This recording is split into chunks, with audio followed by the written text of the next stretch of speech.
Saya Genzi Gizi, selamat datang di Bisa Gizi, bincang santai anak gizi. Dengan saya, Narganis Paulia, suatu moderator di sini, dan tiga teman saya Septia Jadi Dowati, saya Elsa Yarani Astuti, dan saya Seneta Rachito. Wah, gimana nih kabarnya teman-teman hari ini? Alhamdulillah, baik ya. Baik. Alhamdulillah ya.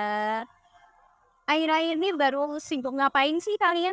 Kebetulan kan kita ini semester 1 telah usai, lalu kita mempersiapkan nih buat semester berikutnya.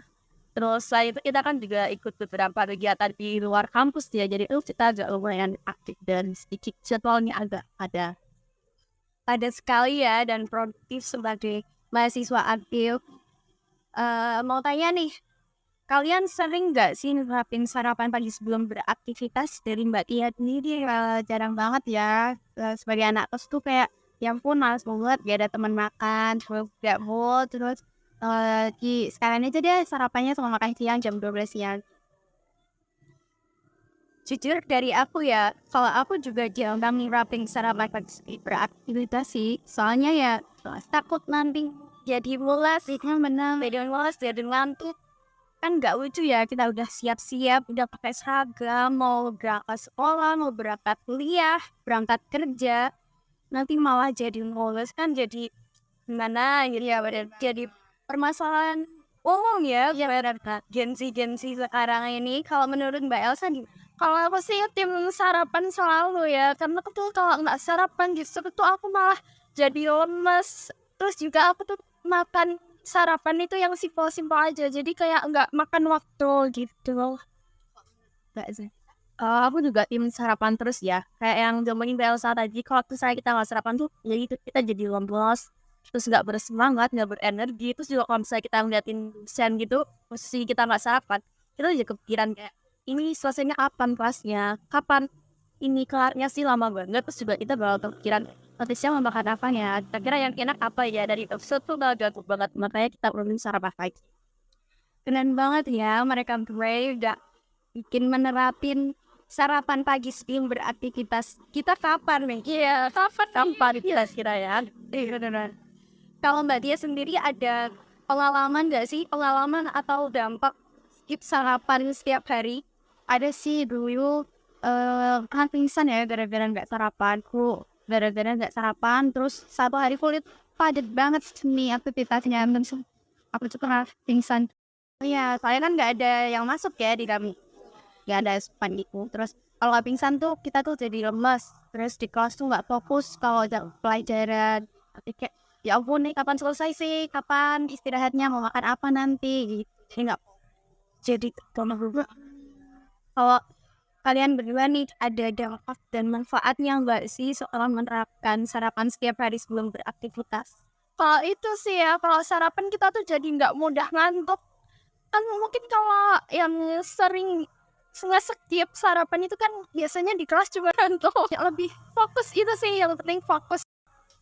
Terus saat itu kita juga kayak lebih semangat gitu kan, kayak menjalani hari-hari yang tidak tahu berat atau enggaknya gitu kan. Kita jadi semangat. Terus juga kita kalau ngeliat dosen lagi ngejelasin suatu materi, kita tuh enggak cuma bengong, lihat di doang PPT gitu, enggak. Kita jadi kayak lebih mudah nangkap materi, kita lebih fokus, terus kita juga lebih bersemangat dan kita tuh bakal selalu baik terus karena enggak lapar karena bad mood.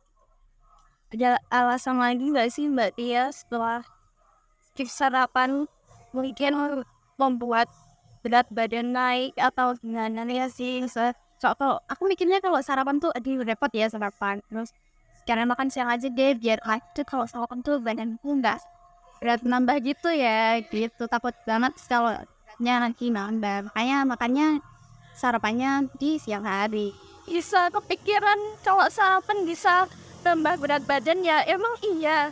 Menurutku gak ya, soalnya aku baca suatu artikel gitu. Kalau misalnya kita skip sarapan terus itu meningkatkan resiko obesitas. Itu kan juga kita pasti nggak kenapa, dan kita kan udah nggak kurang makan gitu kan. Nah itu tuh ternyata kalau misalnya kita nggak sarapan, kita tuh kan keinginan buat makan banyak di siang harinya itu kan besar ya. Jadi kita kepikiran buat tadi kepikiran belum sarapan, gak apa-apa lah kita makan yang banyak. Itu tuh bikin lebih obesitas karena kita bakal makan yang lebih banyak. Jadi tambah pengalaman lagi gitu lah. Wawasan lagi ya dari Mbak Zaneta. Terima kasih ya.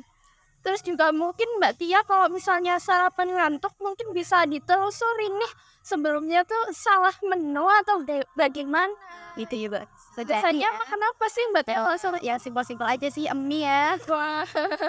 Enak sekali ya kalian yang instan dan gimana sih boleh nggak sih makan mie di pagi hari itu? Sebenarnya bukannya nggak boleh gitu ya. Itu tuh bisa kita sarapan mungkin. Tapi itu ada pendamping nih. Jadi kan nggak cuma pusat tiap hari makan mie doang. Itu kan nggak baik ya. Jadi kita harus ada pendampingnya. Dan misalnya ditambahin sayuran, telur, yang ditambahin kalau yang suka daging boleh. Tapi kreasikan lagi. Ini mie menjadi suatu menu yang sehat. Tuh.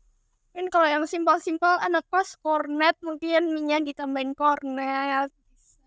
Kalau enggak itu deh roti sandwich biasa. Nah, itu tidak kreasi sih sehat. Kayaknya gitu. Tuh. Terus isi sayur, nanti ditambahin telur, ada dampingi dengan buah dan susu, itu udah sponsor loh.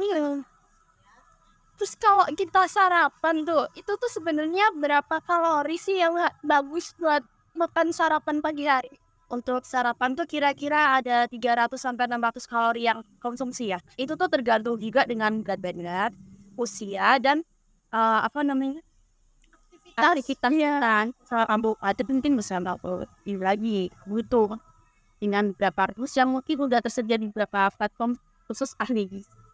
Tuh kalian yang ingin hidup sehat gitu kan bisa lihat ya cek website kayak Kemenkes itu pasti ada. Ada tambahan lagi Mbak sih dari Mbak Elsa dan Mbak Zaneta tentang solusi bagaimana sih biar kita jadi tertarik biar loh tertarik buat sarapan pagi sebelum beraktivitas, mungkin jamnya atau gimana gitu. Iya, setahu aku nih ya kalau sarapan itu kisaran dari pagi sampai ujung jam 9 atau setengah 9 gitu ya. Ya betul. Terus kalau misalnya kan Mbak Tia bilang kalau suka keburu-buru gitu kan ya karena telatnya itu tuh bisa kayak misalnya kita prepare lebih awal gitu, kita bawa lebih awal, kita prepare secara kualitas. Kalau misalnya nggak suka yang ribet, kita kan bisa tuh bikin sandwich, cup sandwich kayak di awal, terus ada selada, telur, dan tambahin mayo atau vitamin sauce itu kan juga bisa. Itu kan bisa jadi kita buat sarapan. Kalau misalnya kita nggak cepat makan di rumah kan bisa gitu kita bawa itu sandwichnya kita makan di perjalanan kalau misalnya catering, bisa juga kita sampai kantor perkuliahan dan itu jamnya belum mulai kita bisa sarapan. Nah kalau misalnya nggak suka masak gitu kan ada ya kan orang jualan gitu. Nah itu bisa kita beli nasi kuning and wow bikin ya gitu. Pecel, itu pecel nasi itu udah lengkap lagi banyak sayurannya juga itu kan baik juga buat tuh.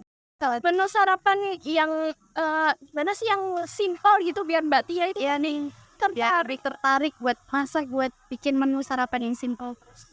Itu dan yang seafood itu kan selain instan ya kita juga bisa bikin kayak mungkin Mbak Tia kalau misalnya suka telur itu bisa dikreasikan bikin kayak misalnya omelet ada scramble egg gitu terus bisa juga kalau misalnya Mbak Tia itu karena takut kerudung nah itu bisa juga kita sarapan kayak nasi merah karena nasi merah itu kan dia lebih kenyang lebih lama ya jadi kita bisa sarapan nasi putih diganti dengan nasi merah soalnya dikreasikan dengan menu favorit Mbak Tia yang kira-kira itu dalam piring puisi dengan kalori 300-600 kalori.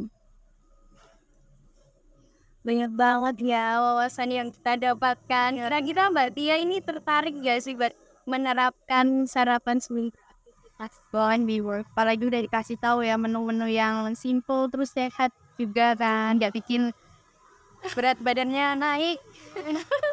Dan juga buat Gen Z sekarang yang masih meresahkan tentang mulas dan ngantuk setelah sarapan sudah terpecahkan ya. Jadi, untuk Gen Z, jangan takut dan ragu untuk menerapkan sarapan. Terima kasih teman-teman. Ya. Sampai jumpa.